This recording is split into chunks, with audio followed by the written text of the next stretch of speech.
Welcome to మా ఇంటి జీవనశైలి. ఈరోజు మా అమ్మ ఉప్మా చేస్తుంది, చూసేద్దాం రండి. ఆయిల్ వేసుకుంటుంది కడాయి పెట్టుకొని.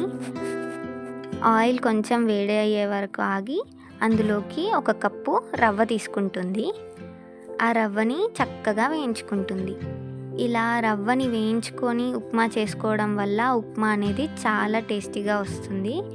ఆ రవ్వ మనకి కొంచెం కలర్ చేంజ్ అయ్యి కొంచెం మంచి స్మెల్ వస్తున్నప్పుడు మనం స్టవ్ ఆఫ్ చేసి రవ్వని వేరే ప్లేట్లోకి ట్రాన్స్ఫర్ చేసుకోవాలంట. సో మళ్ళీ అదే కడాయి పెట్టుకొని అందులోకి 2 టేబుల్ స్పూన్స్ ఆయిల్ వేస్తుంది. ఆయిల్ కొంచెం వేడయ్యే వరకు ఆగాలి. అప్పుడే జీలకర్ర ఆవాలు అనేవి చిటపటమంటాయి. కొంచెం వేడయ్యాక జీలకర్ర వేసింది, ఆవాలు వేసింది. అవి చిటపటమన్న తర్వాత అందులోకి మనం కొన్ని పల్లీలు తీసుకొని వేయాలి అంట. సో పల్లీలు వేయడం వల్లనే ఉప్మాకి మంచి టేస్ట్ వస్తుంది. మనం ఆ పల్లీలని చక్కగా కలుపుకోవాలి. అవి కొంచెం ఫ్రై అవ్వాలి, అప్పుడే టేస్టీగా ఉంటాయి తినేటప్పుడు, పచ్చి పచ్చి కాకుండా. తర్వాత పచ్చిమిర్చి వేసింది.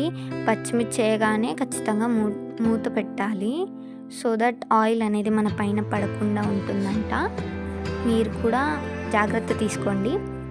సో పచ్చిమిర్చి వేసుకొని చక్కగా కలుపుకుంటుంది.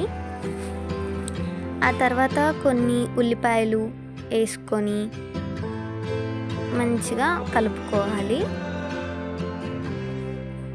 అన్నీ మిక్స్ చేసినప్పుడు ఈ స్టేజ్లో మనకి మంచిగా పోపు అనేది రెడీ అవుతుందంట. సో కలుపుకుంటూ ఉంటుంది. అన్నీ ఆయిల్లో మంచిగా ఫ్రై అయిన తర్వాత రుచికి సరిపడా సాల్ట్ వేస్తుంది. సాల్ట్ వేసి మళ్ళీ ఒకసారి మంచిగా కలుపుకుంటుంది. ఉప్మా యాక్చువల్గా చాలా బాగుంటుంది చేసే విధంగా చేస్తే. చాలామందికి ఉప్మా నచ్చదు, కానీ మా ఫేవరెట్ టిఫిన్ ఉప్మా. మా అమ్మ అంత బాగా చేస్తుంది. ఆ తర్వాత రవ్వ ఎంత తీసుకున్నామో దానికి డబుల్ వాటర్ తీసుకోవాలంట. సో అదే కప్లో 2 కప్స్ వాటర్ తీసుకుంటుంది. ఇప్పుడు ఈ వాటర్ని మంచిగా అన్నిటితో మిక్స్ చేసి మూత పెట్టేసుకొని ఇవి మరిగే వరకు మనం ఆగాలన్నమాట. సో మరిగిన తర్వాత ఒకసారి మూత తీసుకొని చెక్ చేసుకోవాలి.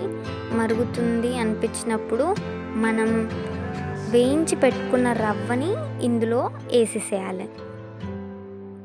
మా అమ్మ రవ్వ వేస్తుంటే నేను కలుపుతున్నాను. వెయిట్ చేయకుండా కలపాలన్నమాట, సో దట్ ఉండలు అవ్వకుండా ఉప్మా అనేది మంచిగా వస్తుంది. మా అమ్మ తీసేసుకొని కలిపేస్తుంది. ఉప్మాని మంచిగా మిక్స్ చేయాలి వేగానే. సో ఏ లంప్స్ లేకుండా మంచిగా ఉప్మా అనేది ఈవెన్గా మంచి టెక్స్చర్తోని రెడీ అవుతుందంట. మా అమ్మ ఈ స్టెప్ ఖచ్చితంగా కరెక్ట్గా చేస్తుంది. సో మా ఉప్మా చాలా బాగా వస్తుంది.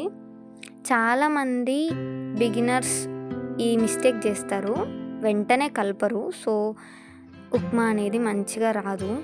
సో ఉప్మా మంచిగా ఉండదు అని చెప్పేసి అనుకుంటారు, కానీ ఇలా వెంటనే కలపండి. కరెక్ట్ క్వాంటిటీ వాటర్ పోసుకోండి, చాలా మంచిగా అవుతుంది. మా అమ్మ చేసినట్టు అవుతుంది ఉప్మా. ఉప్మా రెడీ అయిపోయినట్టే ఆల్మోస్ట్. ఇప్పుడు మనం కాసేపు ఒక 2-3 మినిట్స్ అలా క్యాప్ పెట్టి ఉంచి స్టవ్ ఆఫ్ చేసేస్తే వేడి వేడి ఉప్మా అనేది మనకి రెడీ అయిపోతుంది. మంచిగా కలుపుకోవాలి కింద అంటుకోకుండా. ఆల్మోస్ట్ ఉప్మా మనకి రెడీ అయిపోయింది అని అనిపిస్తుంది. అలా అనిపించినప్పుడు మనం ఈవెన్గా దాన్ని కలుపుకొని కాసేపు పక్కన పెట్టేసేయాలి.